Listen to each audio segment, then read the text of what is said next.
Queria convidar o pastor Dinei para saudar a igreja. Afinal, pastor Dinei lá do Rio Grande do Sul. Amém, pastor. Prazer receber o senhor aqui, tá? Amém, querido. A paz do Senhor Jesus. Amém. Glória a Deus. Estou muito feliz de ver os meus amados irmãos, bem mais bonito do que eu há muito tempo, porque a palavra do Senhor fala que não é a nossa face, mas é o nosso coração. Então, se a gente for avaliar pelaquilo que aparentemente somos, muita gente está no prejuízo. Mas eu trago o abraço dos meus irmãos, pastores do Rio Grande do Sul, de Torres, a esta igreja, a esse amado, querido pastor, os obreiros dessa igreja, os evangelistas, os diáconos, diaconisas, os presbíteros. Espero que Deus possa estar usando assim, cada um, ministrado esta noite, pelo aquilo que é o propósito do Senhor na vida de vocês. Nós estamos nessa mesma função, buscando de Deus servi-lo, não engrandecer-se pelo o nosso pequeno servir, como disse ali o irmão, e que nós, se tudo fizermos, nada somos. Nada, miserável diz a palavra que somos. Então eu gostaria que vocês unificassem junto com o pastor, obedecendo, abençoando, ali de mãos atadas com ele, com a liderança desta igreja. Eu sinto o calor do Senhor nesta igreja. Eu sinto o poder de Deus nesta igreja. Isso não pode ser fingimento. Isso não pode ser grandeza por estar na casa do Senhor. A palavra do Senhor fala que os irmãos reuniam no pátio do templo em oração, nenhuma só concordância. Esta é a concordância. Quando o pastor me colocou a par da obra, eu coloquei os irmãos lá, junto comigo, em oração, por esta igreja, por esse templo, porque este não é somente mais um templo do Senhor de adoração, será muito mais. E eu agradeço a todos vocês, com muito carinho. Amado irmão, toca muito, a minha filha também toca. Mas que Deus abençoe, que Deus proteja, guarda, livra de todo mal, que a essência do amor do Senhor esteja sobre cada um de vocês. Amém. Obrigado, pastor. Obrigado, pastor. Deus abençoe. Meus irmãos, vamos para a palavra então? Abre em Lucas 18, nós vamos ler do 1 em diante, amém? Lucas 18.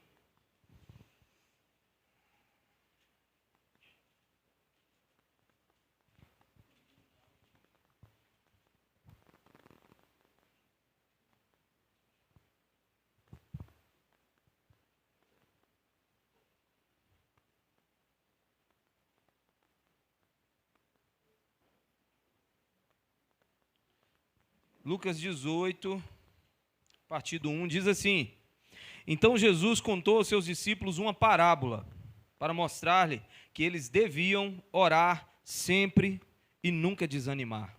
Ele disse: Em certa cidade havia um juiz que não temia a Deus, nem se importava com os homens. E havia naquela cidade uma viúva que se dirigia continuamente a ele, suplicando-lhe: Faz-me justiça contra o meu adversário. Por algum tempo ele recusou, mas finalmente disse a si mesmo: Embora eu não tema a Deus e nem me importe com os homens, essa viúva está me aborrecendo. Vou fazer-lhe justiça, para que ela não venha mais me importunar. E o Senhor continuou: Ouçam o que diz o juiz injusto. Acaso Deus não fará justiça aos seus escolhidos, que clamam a Ele dia e noite? Continuará fazendo esperar? Eu digo a vocês, ele lhes fará justiça e depressa. Contudo, quando o Filho do Homem vier, encontrará fé na terra?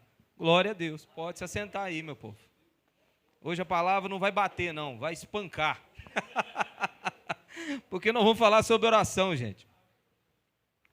Quem é crente, quem crê em Jesus, está dentro desse pacote que vai tomar borrachada hoje. Só se tiver Estado Islâmico, alguém com a bomba amarrada aí, não tem não, né? Então você está no lugar certo, só. Você tomar hoje umas chicotadas. E a introdução, eu vou começar a introdução com a parte final do último versículo que nós lemos.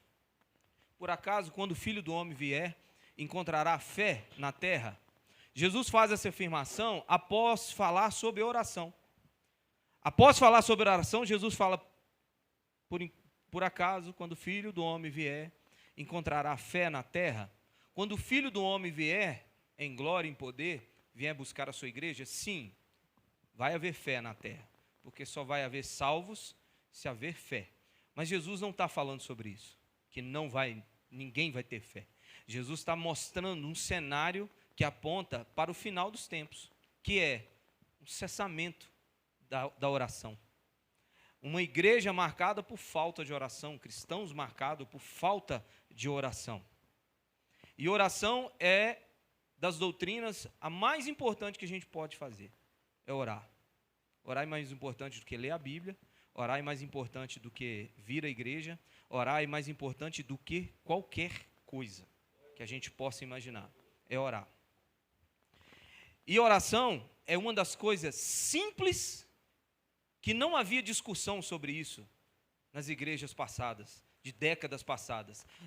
Gente, em décadas passadas não se discutia sobre se é importante vir à igreja ou não. Isso era um assunto que é tão simples, é tão feijão com arroz, é tão mais normal do que caminhar para frente. Vir à igreja. Hoje não. Hoje nós temos que gastar tempo nos púlpitos explicando por que se deve congregar, por que não pode ficar sem igreja, não pode ser desigrejado.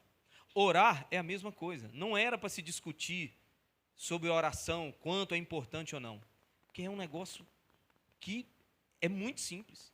Devemos orar. Oração, segundo John Wesley, é um dos meios da graça. Graça é o poder de Deus que te salva, por meio da graça. A graça é a capacidade que Deus nos dá, para mim e para você, de viver em santidade, de lutarmos contra o pecado, aquela força, aquele empoderamento que nos dá condição de ouvir uma palavra de um pastor uma hora pregando sobre qualquer coisa e falar assim, vou parar. O que te dá essa força? Graça. Igual nossa irmã contou o caso aqui pra gente. Ela parou de fumar. A graça de Deus veio sobre a vida dela. E ela parou. Pela bondade dele, ela parou. Amém? E John Wesley diz que é um dos meios da graça. De você chegar na graça das doutrinas, oração, palavra, jejum. Mas oração que nós vamos falar hoje. É oração, para a gente acanar. É um dos canais que Deus comunica a graça ao seu povo, é através da oração. Jesus orava, gente. O livro de Lucas, dos 3 evangelhos sinóticos, Mateus, Marcos e Lucas é o que mais retrata Jesus orando. Jesus, ele ora para tudo no livro de Lucas. Tem mais de 11 relatos sobre Jesus orando. Jesus, ele está todo momento orando, que desperta os discípulos. Em Lucas 11, versículo 1, os discípulos viram para Jesus e falam assim, mestre, nos ensina a orar. Chega a despertar no discípulo essa vontade de orar. Ele fala assim, não tem base. Os discípulos olham para Jesus e falam assim, mas esse homem ora para tudo. E os discípulos viram para Jesus e falam, olha, Senhor, nos ensina a orar. Nos ensina a falar com Deus. E é isso que o Senhor quer fazer comigo e com você essa noite. É essa pergunta que devemos fazer para o Senhor essa noite. É esse pedido, aliás. Senhor, nos ensina a orar. Porque depende de tudo na sua vida a oração. Na verdade, pode ser uma afirmação dura, mas uma afirmação dessa pode salvar a sua vida. Você é o que você ora. A sua realidade de vida hoje está muito condicionado ao que você ora. Eu não estou querendo vender uma falsa ideia da oração, você vai arrancar tudo o que você quiser de Deus, mas ainda assim, pela sua soberania, Ele decidiu que você precisa orar, para que você alcance bênçãos, para que Deus fale com você, para que a graça do Senhor te alcance. É preciso orar. A oração não nos faz melhor do que ninguém, mas ela nos coloca em um lugar de sensibilidade à voz de Deus. É isso que a oração faz. Ela te deixa sensível à voz dele. Ela abre os seus olhos, como servo de Eliseu. Ela abre os seus olhos para que você possa enxergar as coisas. Abre os seus ouvidos para que você possa ouvir a voz de Deus. Oração é simplesmente, ou não simplesmente, unir a sua fraqueza com o poder de Deus. A oração é unir a fraqueza nossa, a minha, unir a nossa fraqueza com o poder dele. Essa é a oração. Mas existem erros sobre a oração. Existem alguns erros que a gente comete quando se diz de uma vida de oração. Cantar não é orar. No máximo é um The Voice do céu, os anjos ficam lá batendo assim, ó, e virando as cadeiras. Opa, esse canta bem. Não, esse eu não gostei. Não vira a cadeira. Esse é The Voice, isso é show de música. Cantar é louvor, não é orar. Cantar não é orar. Reclamar não é orar. Reclamar é murmurar. E uma coisa que Deus não gosta. Reclamar não é orar. Falar com o pastor não é orar. Isso é aconselhamento. Faz parte da sua vida cristã. Faz parte do pacote de comunhão, de igreja. Mas não é orar. Falar com o pastor não é orar. Contar para alguém o que está acontecendo não é orar. Às vezes até fofoca. Mas não é orar. Orar é falar com Deus. Tiago 4 diz, outro erro sobre a oração. Tiago 4 diz que pedir e não receber. Vocês todo mundo conhece. Por que pedir? Mal. Então, é fazer a coisa certa, mas do jeito errado. Você está orando, sim ou não? Está orando, mas está orando errado. Deus diz. E essa oração não é recebida por motivos errados, por motivações erradas. E fica a pergunta para a gente: pelo que nós estamos orando? Se estamos orando, pelo que estamos orando? Pelo que você tem orado? Quanto tempo você tem gasto com Deus em oração?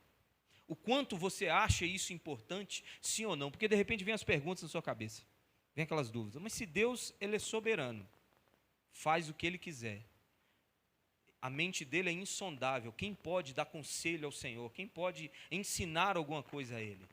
Diz Paulo em Romanos. Então, se Ele é soberano, o salmista diz que antes que a palavra saísse da minha boca, Ele já sabia já o que eu ia pedir. Se Ele sabe o que eu vou pedir, e ainda se eu pedir Ele não muda, porque Ele é soberano, então para que pedir? Então, de repente, vem essas dúvidas na sua mente. 1 João 5, 14 e 15 diz assim: esta é a confiança que temos. Ao nos aproximarmos de Deus, se pedimos alguma coisa de acordo com a vontade de Deus, Ele nos ouvirá. E se sabemos que Ele nos ouve, em tudo que pedimos, sabemos que temos o que dele pedimos. Então, a resposta, Tiago deixa a dúvida, mas João explica. Se não recebemos porque pedimos mal, João fala, se pedimos algo segundo a tua vontade, então oração não é pedir o que quiser, oração não é falar com Deus para buscar coisas para o nosso deleite, mas é orar segundo a vontade dele. E como é que você sabe da vontade dele? Orando. Só orando. Só através de uma vida de oração que você começa a orar a vontade de Deus. Orar a vontade de Deus é como se você se ajoelhasse diante dele, falasse, pedisse algo para ele, e ele olhasse para você e falasse assim: danado, já ia dar, moça. Sabe que você compra um presente para o seu menino, e ele te pede aquele presente, você fala: nó, que bom. É coração alinhado.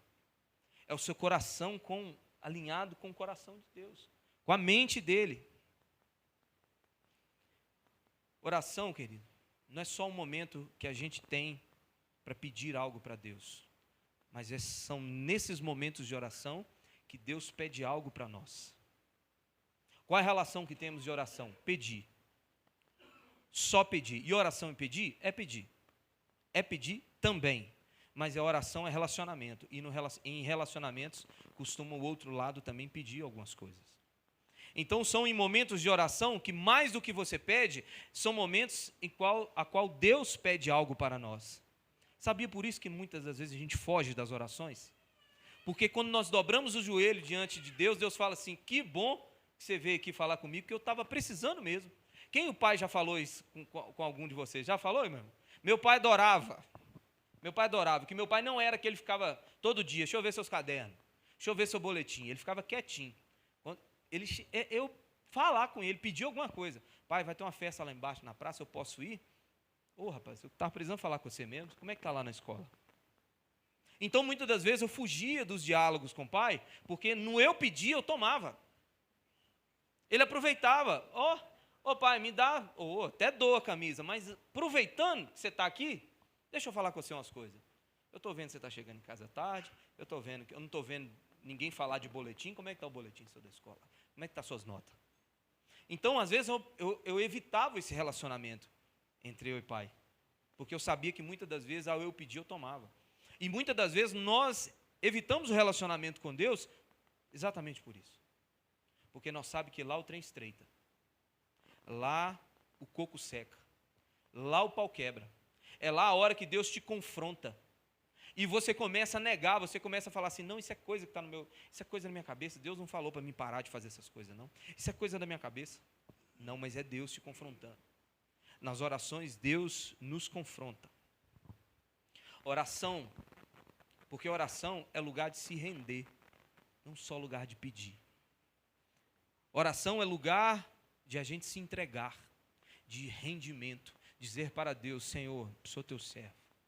Senhor, eis-me aqui. Não foi assim que Jesus fez no Getsêmani? Jesus chega para orar no Getsêmani. A Bíblia fala que ele estava extremamente triste, angustiado. O seu suor era como gotas de sangue. E ele orava, orando, numa angústia muito grande, segundo Hebreus 5:7, com muita angústia, mas no final, onde ele sabia que o cálice, qual cálice? Da ira de Deus. O que tinha nesse cálice? A ira de Deus contra o meu e o seu pecado. O cálice da ira de Deus. Jesus olha para Deus e fala assim, mas seja feita a tua vontade. Ele se rende à vontade de Deus em um lugar de oração. No lugar de oração, não é só pedir, mas é lugar de se render. É lugar de dizer, santificado seja o teu nome. A oração apelidada de Pai Nosso é um modelo para nossas vidas, onde pedimos pão, pedimos proteção, pedimos livramento, mas santificamos, nos rendemos a Ele. Pai Nosso que estais no céu, santificado seja o teu nome. É se render, é dizer quem Ele é. Oração onde chega pedindo, isso não é oração não. Não disso é qualquer outra coisa, menos oração. Mas oração é o lugar onde nós nos entregamos para Deus. Onde a gente rasga o nosso coração diante dEle. Amém, querido? E fica o pedido dos discípulos. Eu gostaria que esse pedido tivesse no seu coração hoje. Senhor, nos ensina a orar. Nos ensina a orar. Oração é ser dependente de Deus. Como na parábola que nós lemos, a viúva dependia do juiz para resolver o problema dela. O que ela disse para o juiz? Faz-me justiça. Ela era uma viúva, gente. Para a sociedade da época, extremamente indefesa, extremamente vulnerável, socialmente, financeiramente, totalmente vulnerável. Ninguém, não tinha uma família, não tinha um marido para defender ela, vulnerável. Só tinha o juiz. Eu não sei você, mas às vezes eu diante de Deus, eu tenho a mesma sensação. Senhor, eu só tenho o Senhor. Não tem ninguém mais para fazer por mim. Faz-me justiça, Deus, me ajuda, me socorre. É dependência, irmão. é dependência, saber da nossa pequenez e saber o quanto Deus é grande.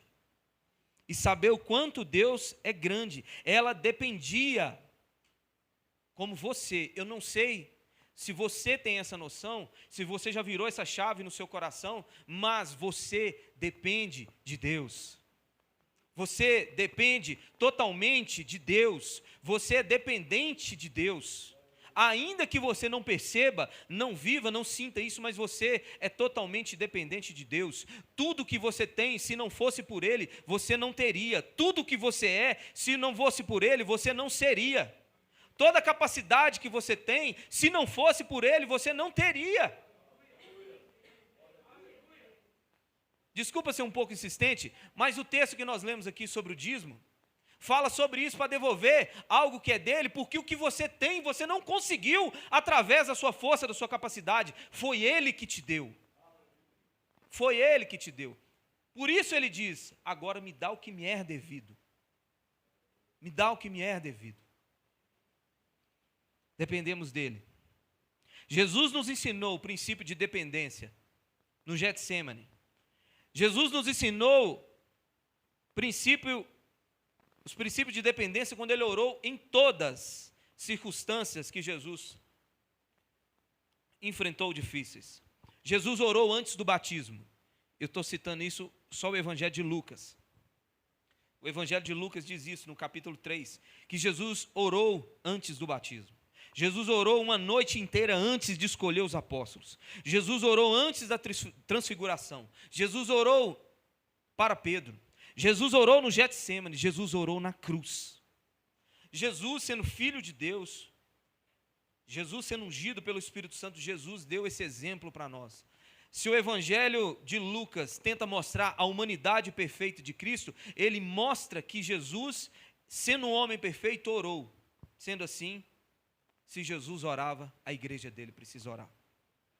Se Jesus, como homem perfeito, orava, a igreja de hoje também precisa orar. Oração, gente. Um crente toda a vida foi marcado pela sua vida de oração. A saudade que nós temos da igreja do passado, ou quando lembramos, ou quando olhamos para a igreja de anos atrás, de décadas atrás, e temos boas lembranças e queremos ter algum exemplo, tirar um exemplo bom, um dos melhores é vida de oração. Era uma vida de oração. Sem oração, não há capacitação. Preste atenção. Sem oração não há capacitação. A Bíblia nos mostra que Jesus estava orando quando o Espírito Santo veio sobre ele, assim ele iniciar seu ministério. Jesus estava orando. Lucas 3, Jesus estava orando. Ele é batizado. O Espírito Santo desce e ouve uma voz do céu. Esse é meu filho amado, quem me comprazo. Jesus só iniciou seu ministério a partir da oração. O Espírito Santo veio sobre Cristo a partir de uma oração. Sem oração, não há capacitação. Da mesma forma que Jesus, ao iniciar seu ministério, ele estava orando, a igreja, ao se iniciar em Atos, capítulo 2, a igreja estava orando, unânimes. Atos 1,14, estavam todos ali orando, obedecendo a ordem de Jesus, não saiam de Jerusalém. E eles estavam orando, e o Espírito Santo veio. Jesus só iniciou seu ministério a partir de receber o Espírito Santo, orando. A igreja só recebeu o Espírito Santo orando. Você só é capacitado para algo orando, irmão. Você só recebe poder do Espírito Santo orando. Orando. E através da oração, poder do Espírito Santo, aí sim, a eficácia no testemunho. Aí sim, a eficácia na pregação do Evangelho. Aí sim. Precisamos de eficácia, irmão, para ganhar os perdidos lá fora. Para ganhar nossa família, para salvar nosso casamento, para salvar nossos filhos. Precisamos de poder do Espírito Santo e só vamos receber através da oração. Através da oração. Inspirar pessoas só através da oração. Sem oração não há testemunho eficiente, eficaz. Sem oração não há pregação eficiente e eficaz. Segundo Lutero, sermão sem unção endurece o coração.